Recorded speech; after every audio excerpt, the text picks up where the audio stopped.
Welcome back to the Against All Odds, the Less Than 1% Chance podcast with your host, Maria Aponte, where we will hear stories of incredible people thriving against all odds.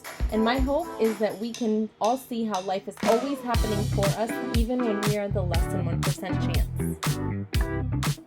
Hey, friends. Welcome back to the Against All Odds podcast, the Less Than 1% Chance with your host, Maria Aponte. Today, I want to talk about something that's a little touchy. I want to talk about failure. I feel like that's something that most of us struggle with and something that, quite honestly, is needed for growth. But because all of us struggle with it, I just want to kind of start off with a little saying or a quote that one of the greatest gymnasts in the world, Simone Biles, said. And she says, "I'd rather regret the risk that didn't work than the chances I didn't take." So why do we stop ourselves from taking risks? Usually it comes down to not wanting to fail. And of course, we don't want to fail. I feel like that is what stops many of us. That is what has stopped me many times from creating this podcast, kind of against all odds, right? Because, and I did some research on this, so I'm gonna give you some stats. So, of podcasts, less than 20% make it to the next year. That is kind of going against the odds, and I am still showing up. Episode 2, so yay for that. But I wanted to kind of jump in with this because I feel like so many of us struggle with just not wanting to fail, so we just don't take the risks. And so that is definitely not anything I'm stranger to.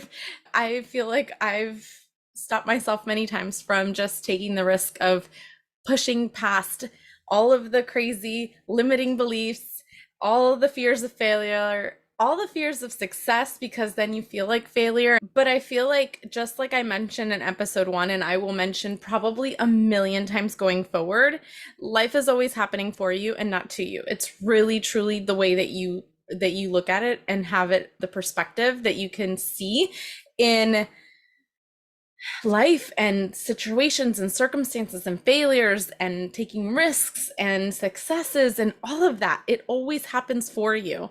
And so I wanted to kind of go through a few of my failures and highlight just the things that probably came from that, and then kind of going forward, like just a little bit more about my story, and hopefully that will touch you in a little way that could just maybe give you inspiration to push past those limiting beliefs and that fear of failure, to do something and take a risk that you would otherwise not do. And if you do that, please comment, let me know, reach out on social. I want to see if this even is something that maybe triggers a little bit of inspiration, right? To push past some of those things. Let me just kind of start. So when I was growing up, my biggest dream was to become a makeup artist. I wanted to be a makeup artist, but not just like regular makeup. I wanted to do prosthetics. I wanted to do like movie makeup. And so when I was growing up, I researched and I wanted to, and I like, when after I graduating and everything, I was like, I want to go to this school. And it was a famous makeup artist named Joe Blasco. And in that time, I mean, my parents were in a good position. However, not like, we weren't wealthy. We were like a good upper middle class. And I looked into it, and they did not do any type of financial aid. You just have to pay, at that point, I think it was like $10,000, $15,000 like down, like pay for the whole course up front. And my dad's like, I can't do that. So instead of doing that, I opted in for cosmetology school, and I went through all of cosmetology school. Granted, there was a few things in that time period. So when I turned 18, let's see, at 18 I had cervical cancer the first time, and at 19 it had come back, and I think I had talked about that in our first episode. But certain circumstances happened during that time in cosmetology school that led me to really like not go all in. And to be quite honest, I just wanted it for the makeup. And there was like a week, maybe 2 weeks, a lesson in makeup. Not prosthetics, not what I wanted, not the things that I looked for in what I felt like was my dream. And so I went through all of the hours and never completed the state exam because I didn't want to become a cosmetologist. I didn't want to do hair. I love hair. Sitting down on someone's chair and getting my hair done, but I don't like doing it. I don't like it at all. It's not my favorite thing. My thing was makeup, and I'm not the greatest makeup artist even now. I will dabble. I think that my sister, my younger sister, she's bomb. Like, she does some looks that I'm just like, oh my gosh. Also, she's a little salty that I didn't mention her in last episode. So I'm just going to say right now, big shout out to my sister, Adriana, that I absolutely adore. So I do have a sister. We're four. So that my two older brothers, me, and then her. So anyways, back to the story. I just never did the state exam. And when I got married at 19, and like I stated before, we started trying to have kids. So what I like focus on is I want to still do makeup. So I went to a makeup counter and I did makeup and I loved it and I fell in love. I was a Clinique girl and I was like, oh my God, this is amazing. It was not my dream. It wasn't what I wanted to do. And I feel like that was a huge failure. I did schooling for it and I never got licensed for it. It was just, if you will. So that was my number one. One of my like the first adult failures, I would say. So I would say another big one for me was marriage. I was with my ex-husband since I was 17. We were really good friends when I was 16, and then like at 17 we started dating, and until so we were together for close to 11 years, married for 8, and I decided at 28 that I was done, and I feel like that felt like a huge failure. Like I couldn't make this work. And we remain great friends now. I feel like I have such a great relationship with my ex, with his wife, which I think that's a little bit against odds, because obviously when you create this life with somebody and then you come back and it's just not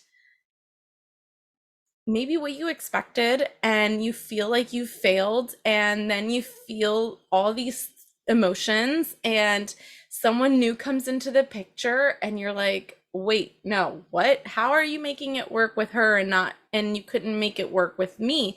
And that's a lot of ego, to be honest. As I grew up and as I figured out who I was and what I wanted and figured out my own truths, I feel like I love and appreciate my ex-husband and his wife. I love and appreciate them. I love that they've always been there for my kids. I love that we have a common interest in life, and we have done things for the better of our kids. Aside from everyone's ego, we've done things that are better for our kids, and they see the united front. And yes, do I feel like sometimes I felt like I was on my own doing this? Absolutely. With my daughter's mental health struggles, there was times that I felt like, just be more involved. But honestly, when you look at things, it's expectations versus reality, right? And that took a lot of growth. So from that failure, I feel like I've grown. I feel like he's grown. I feel like we've just become better people for our family, for our kids, because that will always be something in common with him.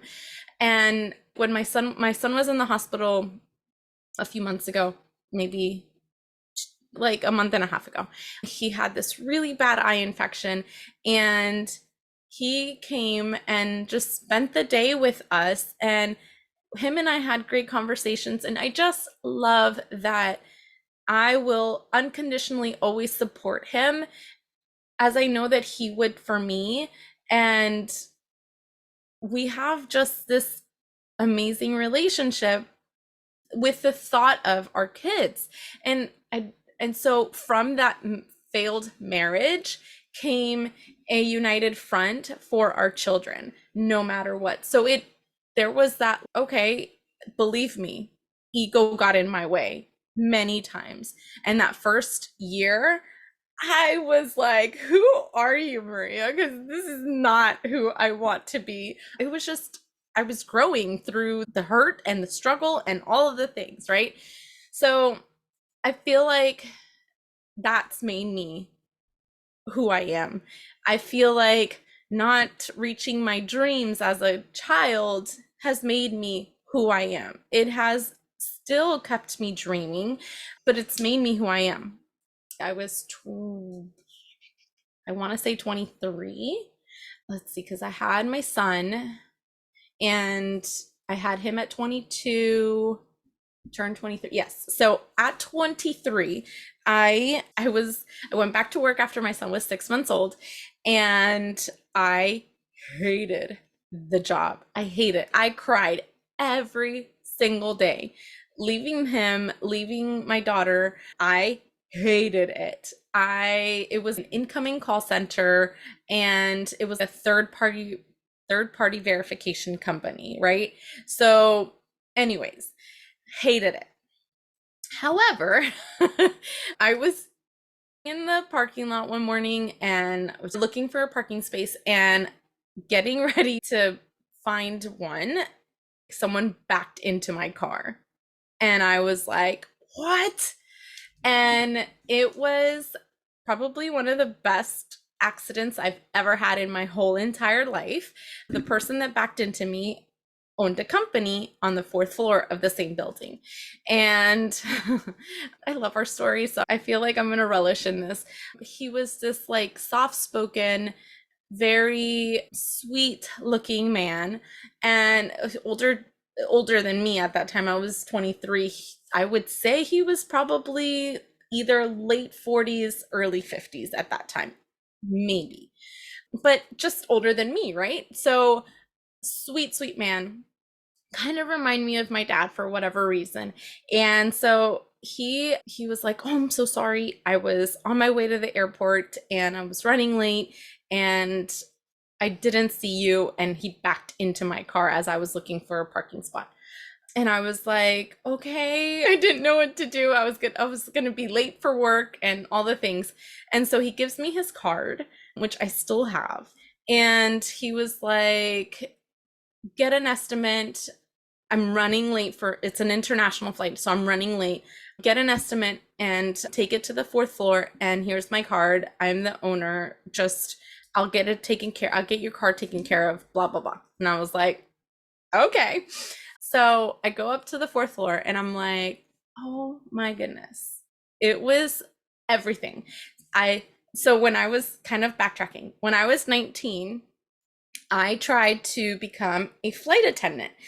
And this was like mega years ago, right? So I'm 40, so it was a long time ago. More than 20 years ago, they had restrictions, and I'm 5'2", so I'm itty bitty, like my friend likes to call me. And the flight attendants at that time couldn't be that short because of whatever reason.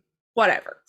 Obviously, things have changed. Obviously, that's not the case anymore. So this was a while ago, but I tried to become a flight attendant because I wanted to travel the world. That is still on my things to do. That is still, like, my kids already know, once I turn 44 and they're all 18 and over, I'm peacing out and I'm just going to travel the world and whatever.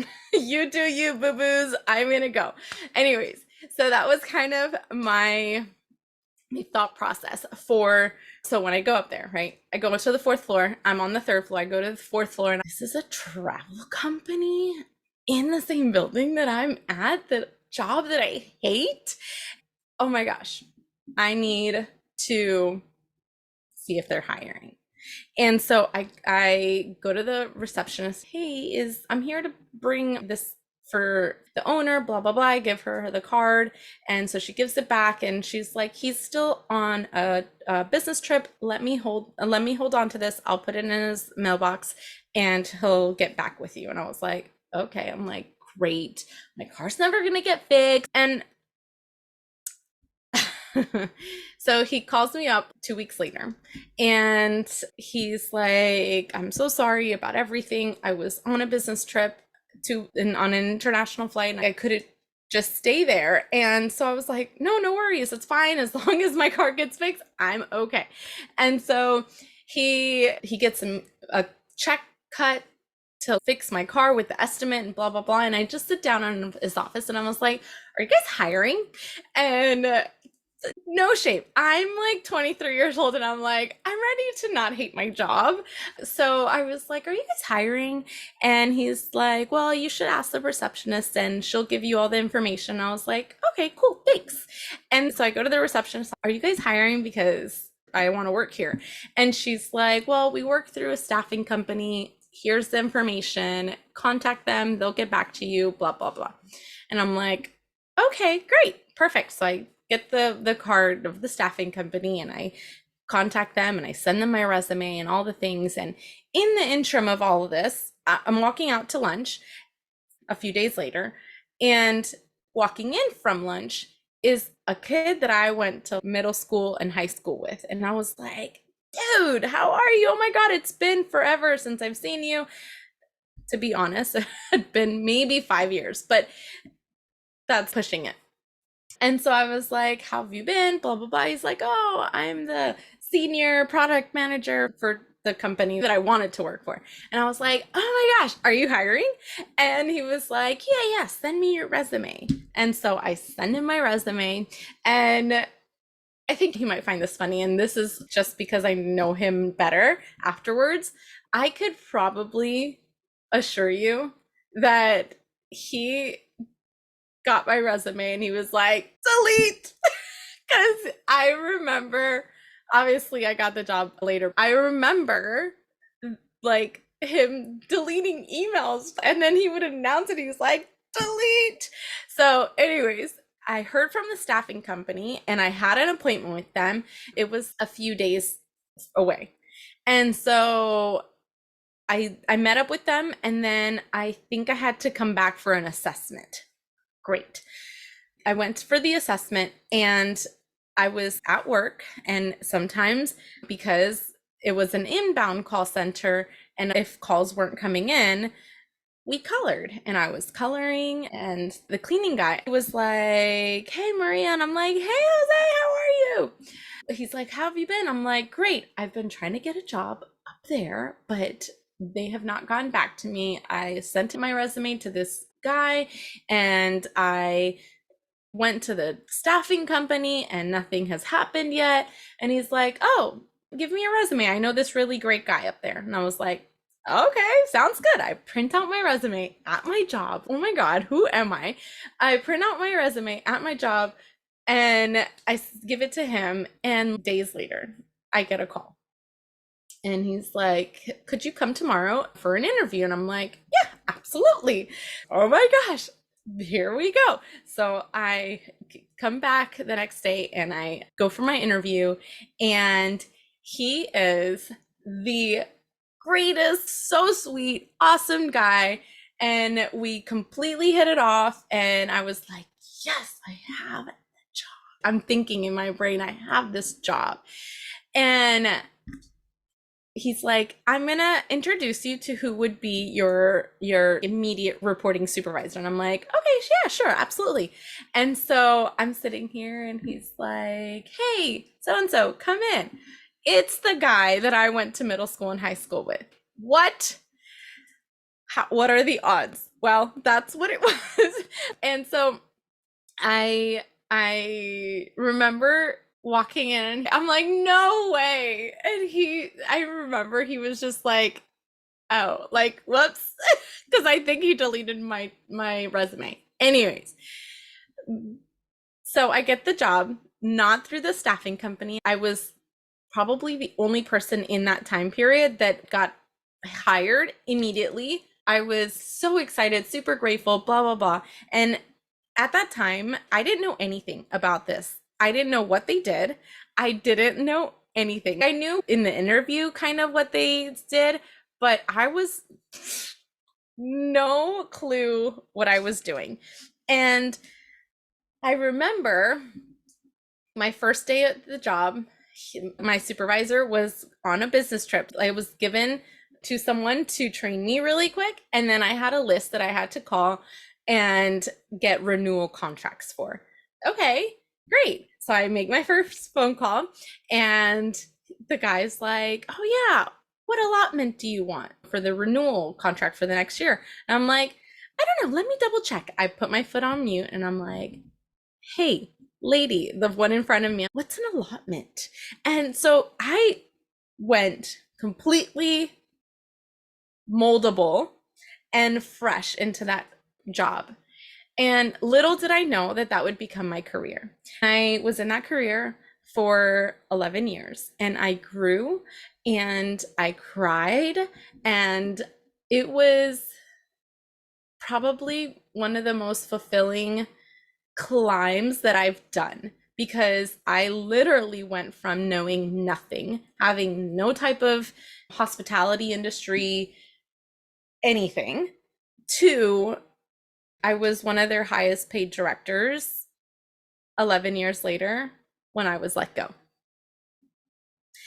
And that was a gut punch. It was probably one of my biggest failures. And I was floored. I was crushed. I was gutted. I didn't understand. I closed $1 million deals and I was gutted, you guys. It was crazy. And mind you, single mom of 3 at that point, really struggling. And I was like at the height of my career, and then it went crushing down. So I really look at that as one of my biggest failures and successes, all at the same time.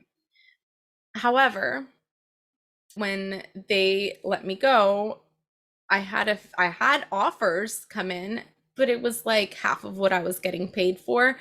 I would have to start fresh in a new company with half of the pay, still having to travel, still not knowing the systems, not having the system that I had, because I know that technology wise, that company was top of the line, and it was crushing. To this day, I look back at it and I was like, what the heck happened? But you know what? At the same time, it all happened for me, because from that, I have completely grown. From that, I took a chance at an online business where the odds were against me. I started a few years before, when I had cancer in 2015. I started a few years, so that was in 2017. 2015, I had cancer. I needed to find something that would focus on my health. And I started with a company that I could work out from home, and I partnered with them.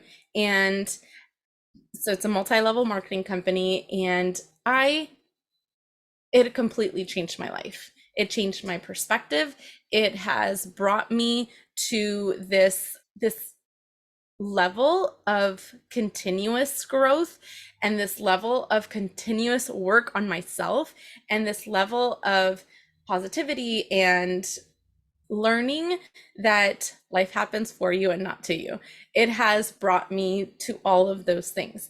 So with that being said, I was doing this online business that was a side gig, right? It was something that I used to pay for my kids' extracurricular activities. So I put my kids in gymnastics, I put them in lacrosse.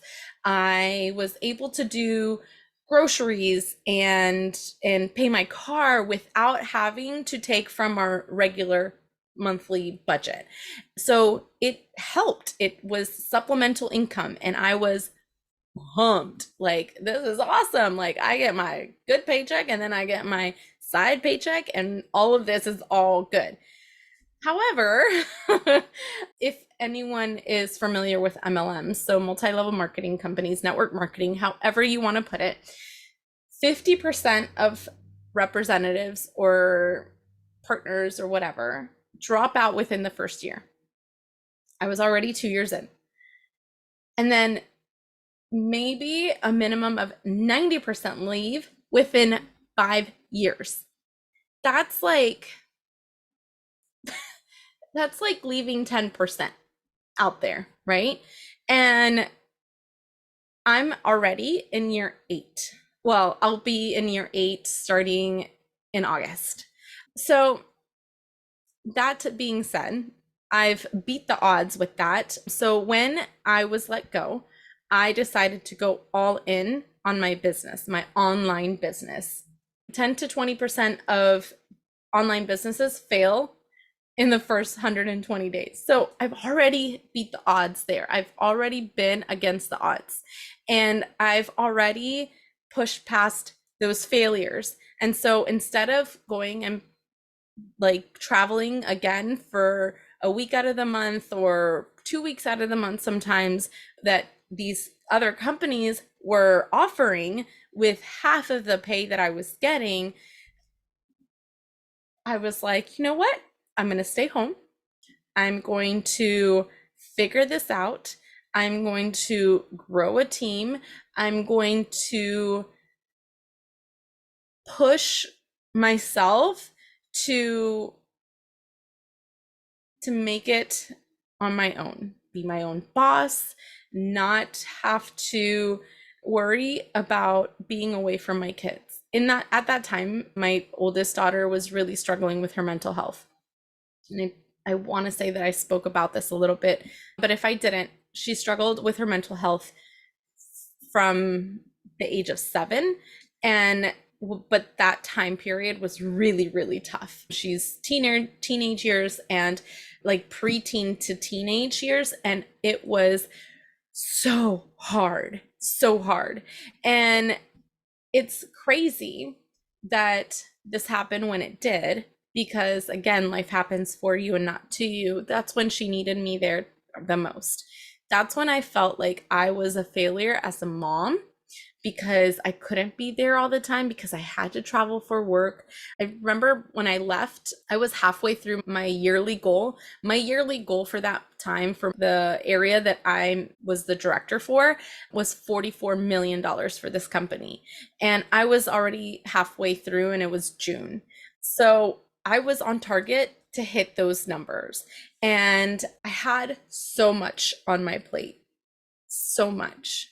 And then fast forward to this complete and utter failure, right? Failure, I'm using air quotes. This complete failure, I figured out how to stay home with my kids, know that my kids needed me there more than ever, and it happened for me. And it was a risk, a huge risk, you guys, a huge risk, but I'm still here.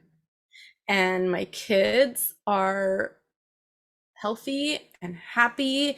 And that was probably one of those moments of like, what am I going to do? And I figured it out. I took that risk. I took the risk of not going back to that industry and completely kind of not giving myself an out. And I continued to work on my network marketing business, and it's been growing and it's so fulfilling, and I get to help people. And it's not something that I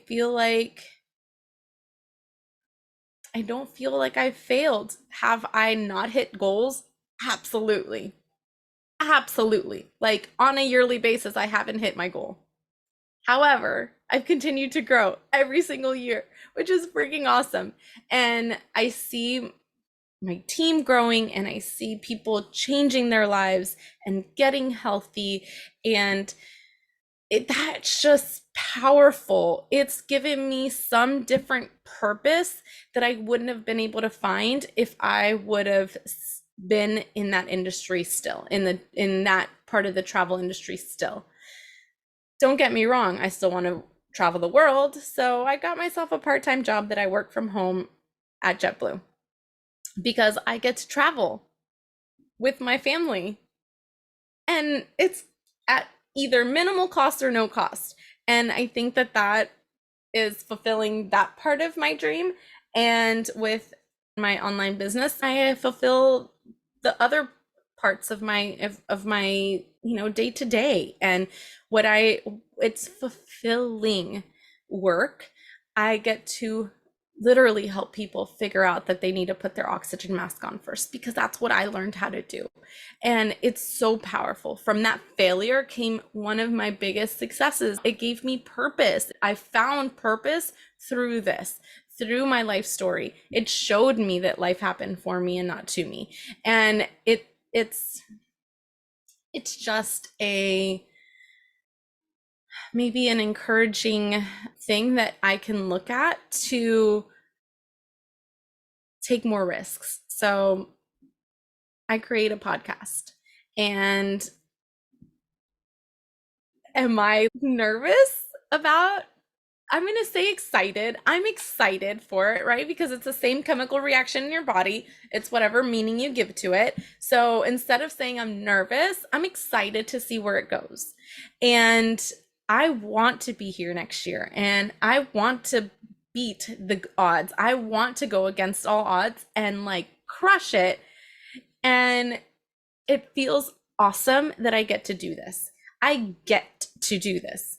I'm choosing to make take these risks, like building a new podcast, and just hoping that it continues to grow, and it makes me grow, and it helps you grow. That is what I want. That's my purpose in it. I want to help others see that no matter what failure, you just have to take those risks, because against all odds, you will push through, you will succeed. You may fail again, because I've failed a million times, and I just keep going. You just keep going. There isn't stopping until we're 6 feet under. There isn't stopping. You continue to take those risks, because if we stay in our comfort zone, then we're going to have a really boring life forever.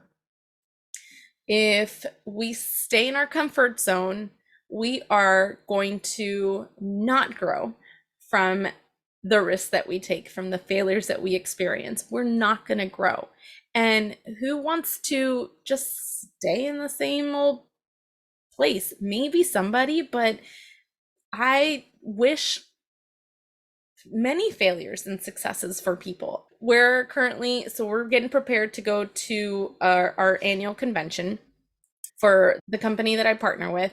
We're going for our annual convention, and the leaders in my team, we got together and we're like, we want to wear matching shirts, whatever, for when we on the different days and workouts and all this stuff.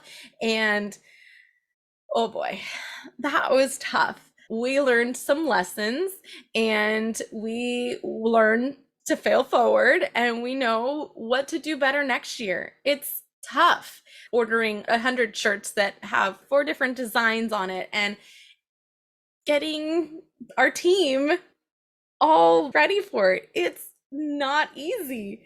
However, we've grown together from it, and we shed a few tears and some frustrations, and as a team we've grown together from it. And I think that that's powerful. I think that that just makes us a more solid team. My leaders are like super tight, and we aren't all in the same location. And I think that that's so powerful. I think that that's amazing. So I just wanted to shed some light on failures and taking risks, because I feel without that risk, we won't ever receive those rewards. And I much rather feel like I took a risk and maybe, I don't know, not necessarily regretted it, but I at least I took the risk than rather have the regret of never taking risks at all. And then you wouldn't be listening to me on this podcast. So, I mean, it works, right? I was so excited just to see that people had great feedback from the first episode and learning a little bit about my story. And yeah, I just, again, my hope is that I can help shed some light on people and situations that have beaten the odds. And if this touches you in any way, that it helps inspire you to do something, to take a risk, to be okay with failure, to look at past failures and see that it happened for you, that there was a bigger purpose, that you were needed in a different way, that you can shed some light on those situations. And I feel like I've done my job, and I've fulfilled that purpose for me, that I can help somebody. So I hope that this episode was what can maybe help you push past a little bit of those risks and push past that comfort zone and continue to grow, because, I think that that's the way we should always go up, right? Only way is up. And when we fall down, the only thing we could do is get back up again. And so I hope that I was able to bring some entertainment with my crazy stories, and maybe next time we will have a guest and we could hear somebody else's story. If you're ever interested in maybe having a conversation and giving me a few of your against all odds stories, maybe you could be a guest on my podcast, because I feel like we've all been, and we can all find inspiration in others' stories. So definitely reach out. My information is in the description. I hope that you have such an amazing day, and thank you so much for listening. Peace out, guys. Love your life.